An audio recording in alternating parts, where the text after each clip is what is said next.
Well, hello, and welcome to the second episode of Thrive Like a Parent.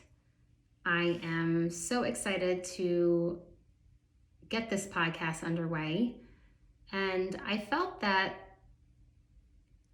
the best second episode was really to give you the lay of the land and help you understand why the work that I do with so many families matters, how I've come to this place in my career, the road that has led me to this path of working with parents, and a little bit more of a deep dive into what exactly I do and how I do it.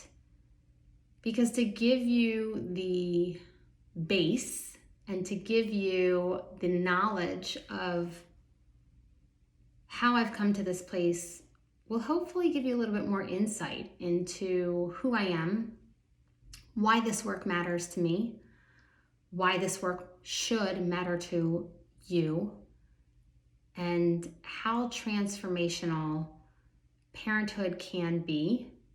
Needless to say, hard, but possibly enjoyable if you allow yourself to understand your brain and your body.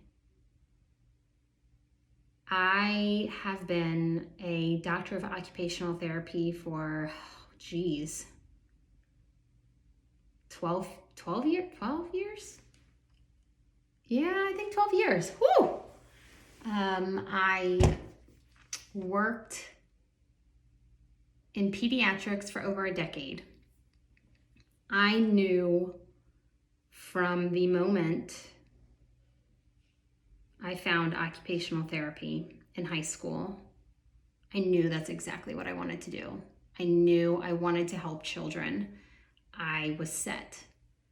And from that point forward, I was on a straight path to that journey and went right from college to graduate school and stayed to get my doctorate rather than a master's. And I knew I wanted to do kids. I knew it. There was no doubt in my mind. I pushed in grad school. You had to do all of these clinicals, and they said, you have to do adults before you can do kids. And I said, well, that's not going to work for me because I know what I want to do. And so I don't want to do clinicals with adults. I need to learn and have experience with children because that's exactly what I want to do. And so I made it happen. I found clinics that accepted me for all of my clinicals, and I made sure that I got the experience I needed in order to learn exactly what I needed to be able to trust in myself and have parents trust within me when embarking on finally working with their children. And I graduated in 2011, and I moved to New Orleans, newly married. I graduated, Jonathan graduated, we got married, and we moved all in a course of 4 months. It was kind of crazy. Oh, and we bought a house. That was crazy too. Whew, gosh, that's a whirlwind. And I dove right in. I started at Children's Hospital in New Orleans, and when I tell you I got my feet wet, I got to see everything, every diagnosis, every horrific thing that could possibly happen. I saw trauma, I saw everything. And NICU and rehab and brain injuries and Down syndrome and amputations and spinal cord injuries and of course autism and you name it, I saw it. And it was so much to learn.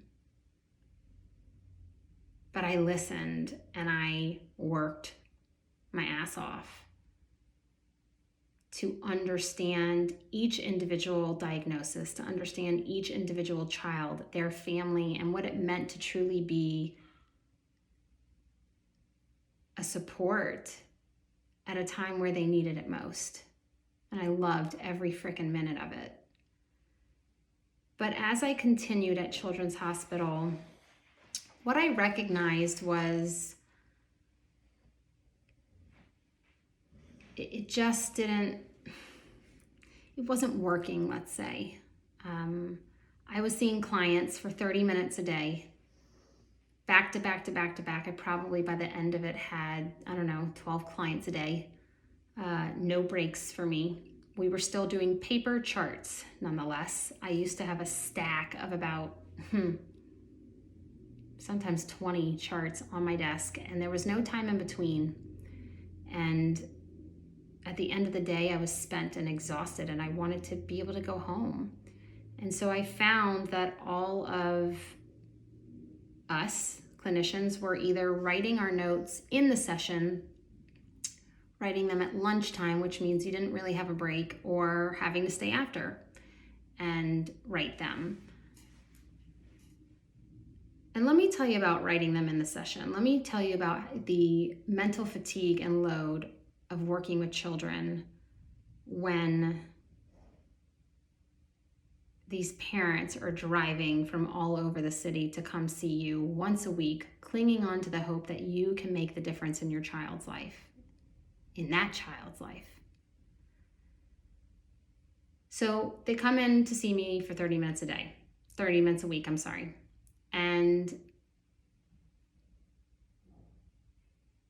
there's no prep time for me to think of an activity of where they're at, what we could do. So I would throw something together really quickly, knowing who it was very well, knowing what we were working on, but it wasn't as creative and intentional as I wanted it to be. That's simply lack of time and turnaround. Like literally every 30 minutes, a new client. So within that time, I had to set up an activity, get the activity done, talk to the parent, tell them what we did, support the child, and write a note. Oftentimes at the end of the day, the last 2-3 clients, I would have a stack of files with notes I needed to write. And so the child would be sitting there. I'd be having them, let's say, do a puzzle or starting to do some kind of warm-up activity so I could catch up on notes. Now that 30 minutes not only was so crucial to the child, but crucial for the parent to understand and learn what the heck I was trying to do. I did not have enough time to be creative and give the child truly the intentional activity I wanted and craved. I did not have enough time to write my notes. I did not have enough time to discuss with the parents, and I did not have enough time to give that child what they rightfully deserved and that parent desperately wanted. And it burnt me out faster than you could think. I only stayed at Children's Hospital for about 2 years. And that was devastating because I got into this field to make a difference in children's lives. I got into this field to impact the lives of children. And I cared so much about all of those families. And I felt that it was doing a disservice to those children and to the parents who were taking off of work to come see me, taking the child out of school in the middle of the day because that's the only slot we had left. Like, this was active participating parents who really wanted to support their children. And I learned very quickly that that healthcare model is not currently working. Nonetheless, like I said, I got burnt out fast.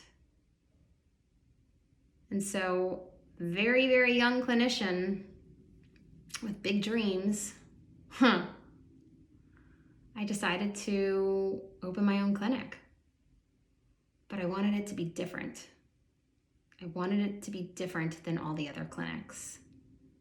I wanted it to be parent-centered. I wanted the parents to watch as we were doing things and learn. I wanted it to be focused on the whole brain child and focused on the family and integration of that. You have to remember 30 minutes a week.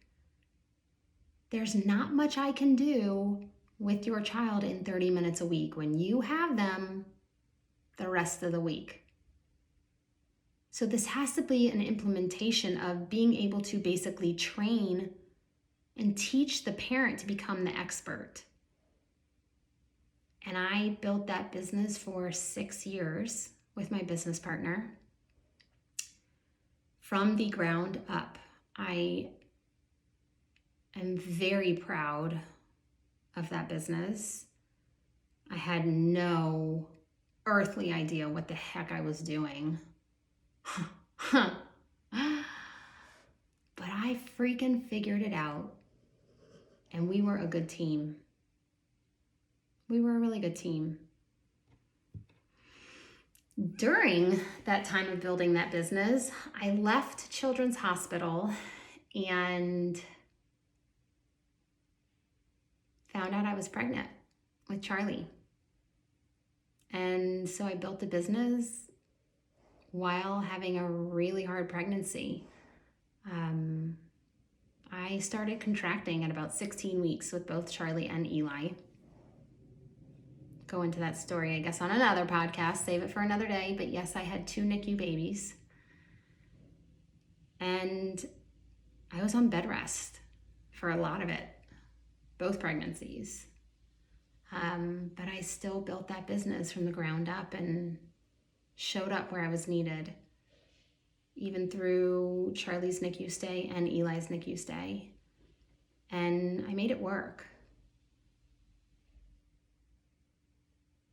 And through both of those pregnancies and becoming a mom, as well as supporting Jonathan, I realized that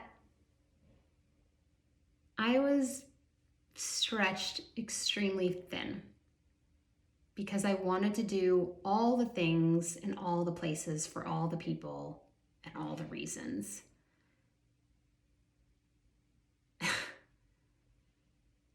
And as proud as I am of building that business, it still didn't hit the mark in the way that I wanted to impact the lives of children. And when Jonathan got a job offer to move here to Texas, that was a hard one. I had built this company from the ground up. We started in a Jewish synagogue. We rented out one room. And by the time I left our facility, we were in a 3,000 square foot clinic with a whole team and credentialed by insurance and accepting and camps. And we did it brick by brick. But when Jonathan was offered that job, I heard what all of my family and loved ones were saying. What do you mean you're thinking about moving? Like, what do you mean you're thinking about selling your business? Like, this is your baby. Like, what do you mean? Like, you have worked way too hard. Like, what are you talking about? Like, what is, and I had to kind of silence the peanut gallery, which was so incredibly hard for me to do at that time in my life. I was still pretty darn young.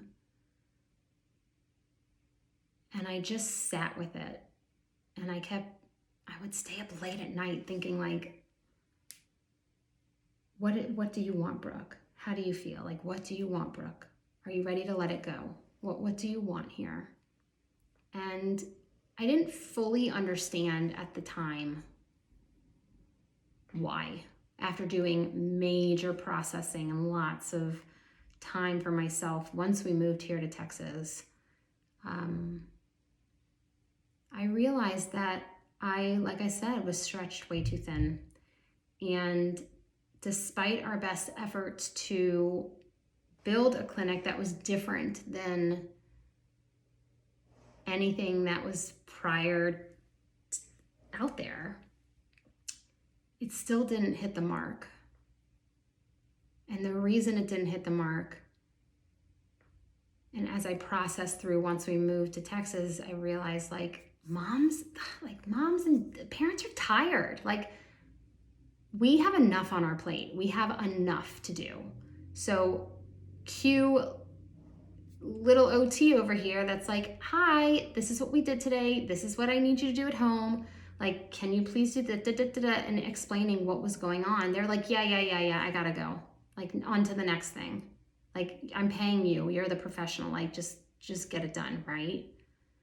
And I'm not shaming parents, I'm not shaming any of you. But I fully, at the time, now having 2 children, recognized I was in the same boat. Like, I did not have time for something like OT homework. That added more to every parent's plate. While I wanted them to stay in the sessions and learn what we were doing and grasp the concepts, they just needed a damn moment. They needed a break. They needed either silence or to keep going and run to the grocery store while I was with their child. It was too much. It was just too much. And I realized that, again, I wasn't able to impact the lives of children in the way that I wanted. And so we moved. We moved here to Texas. Eli was about, 18 months old, 16 months old.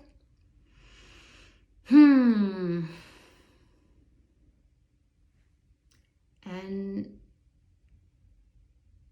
it was the first time in motherhood that I wasn't a working parent, that I took some time to take work off my plate and really step into my role as a mom. And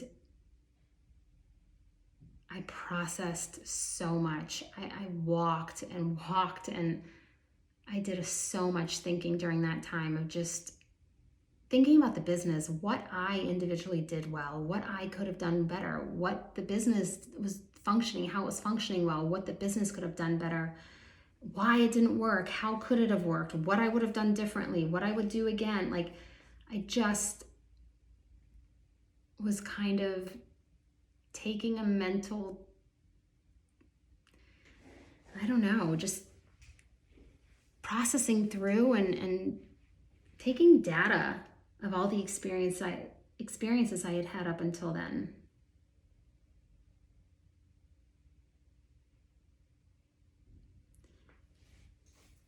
And I loved being a stay-at-home mom. Like, I loved it. I actually didn't know if I'd ever go back to OT. I actually never knew if I would do something next. I didn't know. All I knew is I needed a break, because I hit the ground running as a really young OT. Go big or go home, right? And during that time, I began to recognize what was going on within my own home. I wasn't by my family anymore.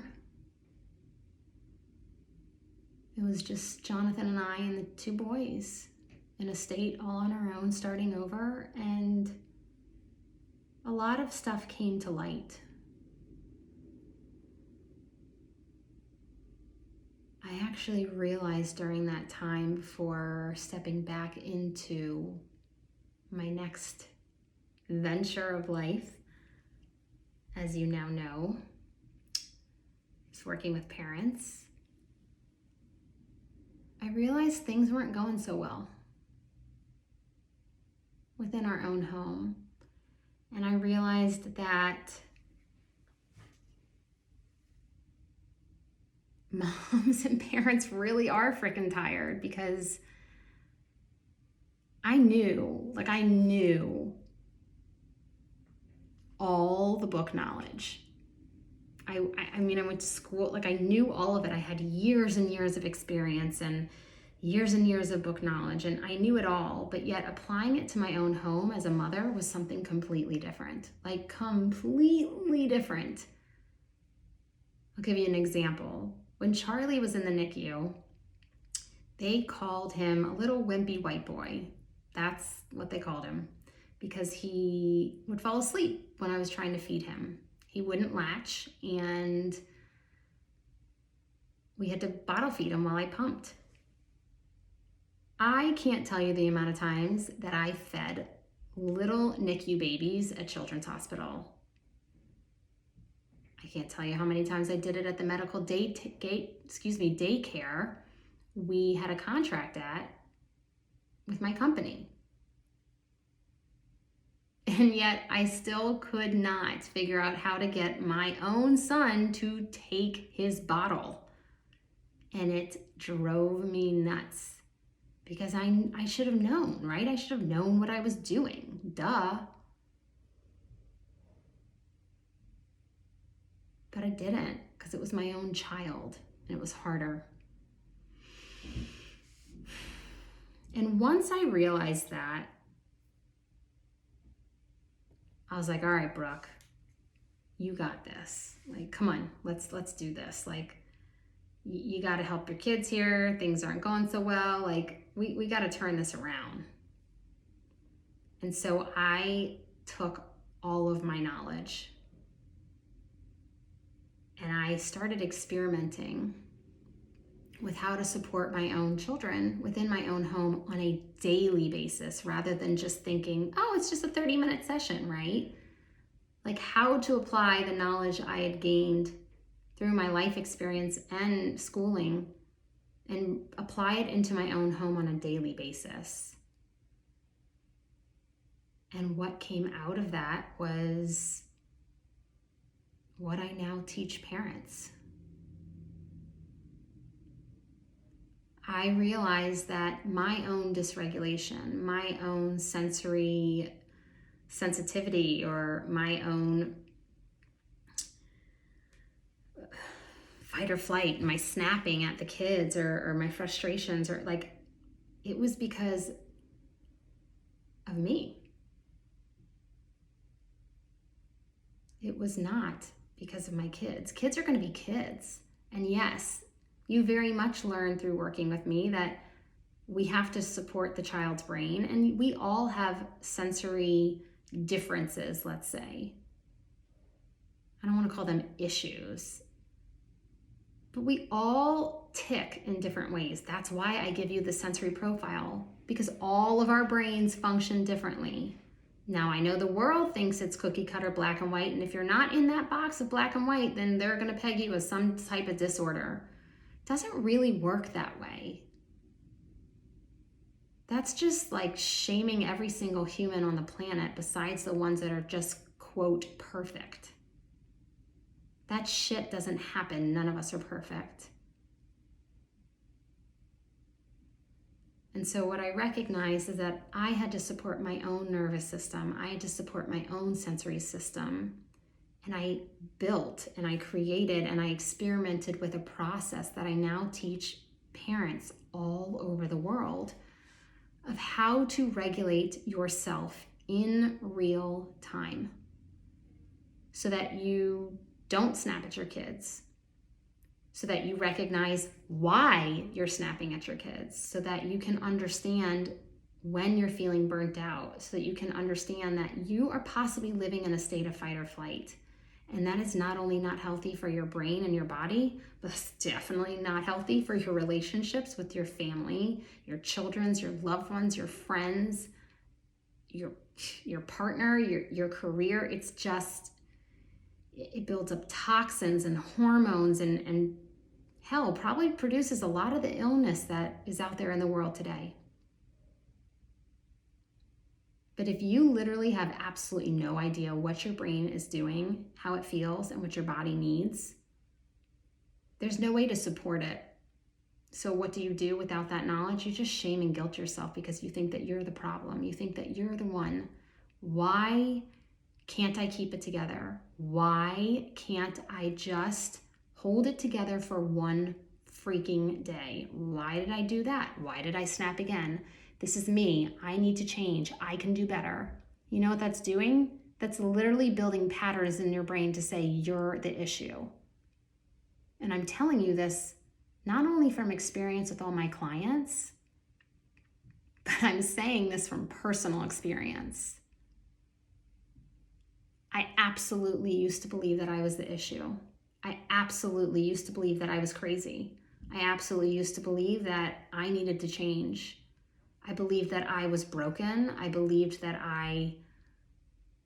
it was my fault. I was the problem. Now that, telling yourself that, waking up, saying that every single day, going to sleep saying that after another bad day with your kids, if you're depressed, like damn right you're depressed, because you're telling your brain that it's you. But if you understand your brain, and if you understand that when you snap at your kids, that means that your body is on overload and your brain is done. That's actually your amygdala feeling a threat within its own system and saying, ding, ding, ding, I'm going to protect it. When you snap at your kids, that's your brain and your amygdala doing its damn job. I know you've heard, put your mask on before, you assist another. That's real life shit. Like, that matters. There is no way for you to be able to support your child in the way that you so desperately long to, because I know you do, because I did too. Why can't I keep it together? I mean, I thought about that every freaking day. And so as I began to create the method that I now use, I have very much focused on how our brain functions to build this method. And it focuses on the right and left side of the brain, the logic and the emotion. Our brains have to work both sides in tandem together in order to have a healthy, functioning brain. Take a look at your brain and think of it as some large company like Amazon. You're the CEO of your own company, and all the little employees are up in that brain of yours, firing off 1,000,000 times a minute. And if you're exhausted and you haven't gotten enough rest, it's not going to function well. It's just not. And so not only did I build a model to create regulation within my own body and my own system, but I did it side by side with my children. So the tools that I implemented on myself, I also implemented on my children as an experiment to see how it affected me as well as them. And it transformed our entire lives. It single-handedly changed the trajectory of my children's emotional path, my children's logic brain, the way in which they express their feelings and emotions, the way in which they take care of those feelings and emotions, and the way in which they take care of their brain individually. Now, this is like incredibly important because our parents didn't know any better. You listening to this right now, you may not know any better because the women I usually work with and all the parents I work with, they don't know either until we dive deep into this. You're not supposed to know this. There was no class in high school for this. But what I saw it do with my children, there's just no words. Like, there's just no words. And while I never thought in 1,000,000 years I'd be sitting here today as a widow, I hands down know that without implementing this on my children many years ago, all three of us would not be doing as well as we are. This work matters because we need to be able to empower ourselves to take care of our brain and our body. And currently, right now, 99% of parents neglect all day long. They're sitting in chairs, their backs are killing them and their necks. They're not being able to even have a moment to think. They're jumping out of their home office or jumping in the car to get home right smack dab into parent life and not thinking with another trace of how the heck they're going to get through the end of the day. They just simply keep going. And so what do? They're exhausted and depleted, and they zone out on their phones, or they snap at their kids, or you bicker with your partner, or you scream at them, or you hide in the bathroom for a really, really long poop break while your kids open up the door and you're screaming at them while you lock the door. Heck, your dogs might even be scratching at the door. Mine do that. This matters because you are worthy of having the life you've always dreamed of. This matters because there is a life in which you can go to sleep saying, damn right, I did that and I'm a good freaking parent. There is a life in which you can stop guilt and shaming yourself and trust in your abilities, accept the human that you are, the badass human that you are, and go tackle life in the way in which you so long and dream. That life is waiting for you.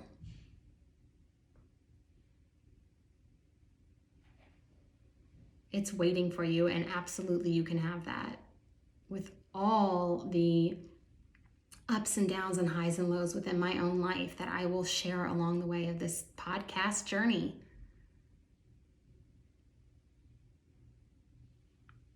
I'm happier and more trusting of this person that I am and honoring of my authentic self than ever before in my entire life.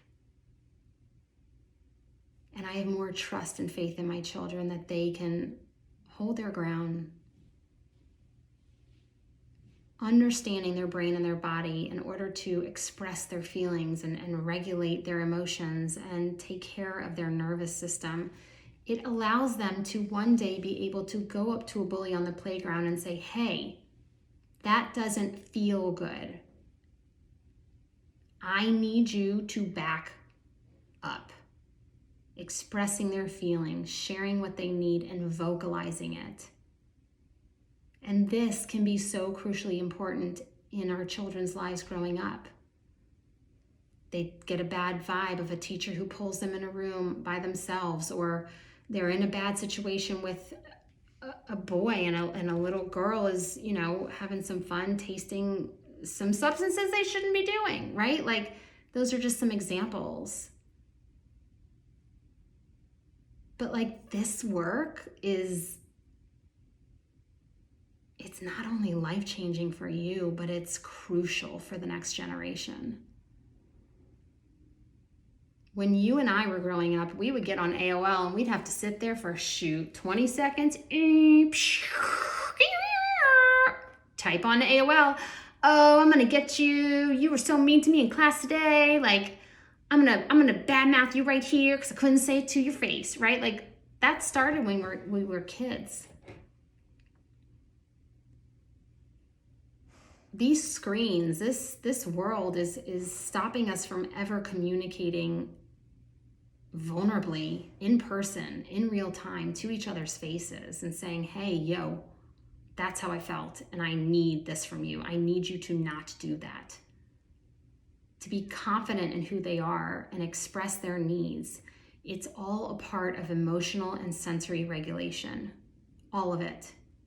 Because in order to step into that emotional and sensory regulation, you must be able to say the hard things.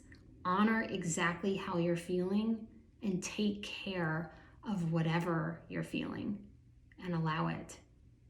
It requires self-trust. It requires vulnerability. It requires believing in who you are and knowing it's okay to be exactly who you are. Not placing yourself in that damn box, but thriving as the exact human you've always been.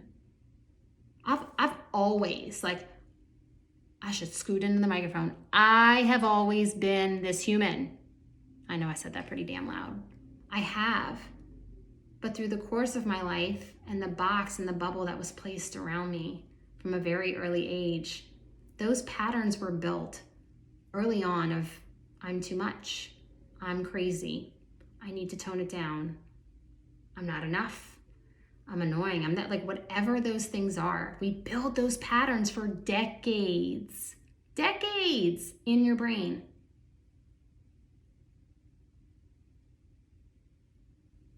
You can absolutely rewire that. Your brain is plastic. Neuroplasticity. When I work with my parents, we take out a lot of smelly food, right? Like, takeout begins to smell after a while. Gotta take out the trash. We dump a lot that no longer serves them, and we place new patterns within the brain through the most simplistic system. And the reasons it's simple is because I not only had to make sure this worked for me, but I had to make sure this worked for my children. I didn't have time. No bullshit, mama over here. Like, all the to-do lists of people telling you, you should say this, you should do this, you should work out 15 times, a 30-hole diet, blah, blah, blah, blah. Like, no. You got time to do all that and maintain all that? Like, no. I had to figure this out. Like, there was too much at stake. I had to make sure I was taking care of myself and my boys, first and foremost. And I will absolutely, along this journey, share more with you about our home life and why it was so important to be able to figure this out for not only me, but my children. It was crucial. And while I never thought that at this early of an age, my children would have to utilize all of the method and all the things that I have taught them from the time of, Eli was 2 when I started this with him. Eli will walk through the airport. He did it the other day. He's like, I'm frustrated. I need a hug, like, right away. And I've taught him that from the age of 2. And that means I know that if he is feeling a certain way and he is feeling it up in his body, I've trained him to be able to feel the emotions and sensory regulation within his body. He can go get what he needs over and over and over. I've done the same with Charlie. I've done the same with myself. And for the first time in my entire career, after 12 years, a whopping 12 years in this industry, I am finally impacting the lives of children in the way in which I set out on a journey to do from the moment I learned about occupational therapy in high school, decades ago. And the craziest part about it is I never meet any of the kids. But yet, that's how big of an impact it's been. I have finally been able to do what I set out to do because it is now moving through you, the most important part of the home. You are the hub. You are the Godfather, placed in quotes. You are the teacher. You are the leader. You have to become an expert. It's not a choice, like, it's not an option. It has to start with you. If you're tired of running to all the speech and OT and this and that, like, simple answer, you become the expert. I know it's a lot to take on. I know it might feel like a lot to think about, but if you can hear in my voice what it has given me and my boys back, as well as so many of my clients across the world, you will know that this is so worthy of your time, and it's always here for you.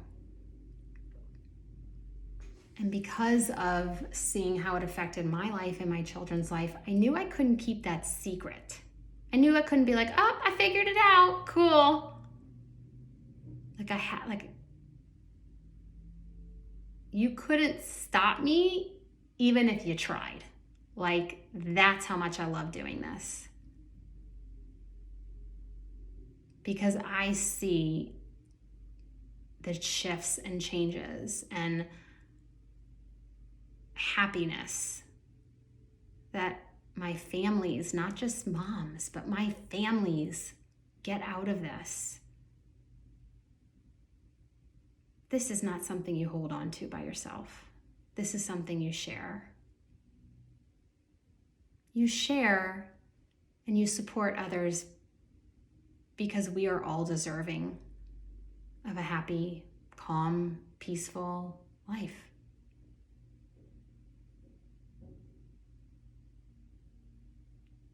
And so that is why I do what I do. That is why I now work with parents. That is now why I help you become the expert of your brain and your body. That is why I help you understand your children's brain and body from the neuroscience lens. That is not something a pediatrician can talk to you about in their office. It's just not.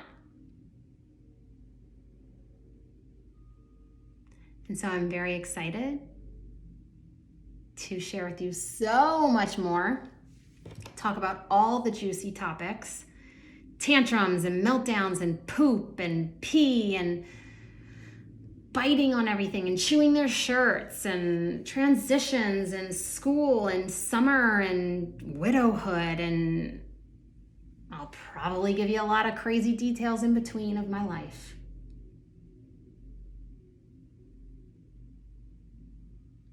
But I can't wait to see how this evolves. And I'm so happy you're here. Because you're worthy. You're so worthy of learning this information. You're so worthy of taking this on and applying it to your own life. And I love that I get to do this one family at a time. So, until next time, XOXO, Dr. B.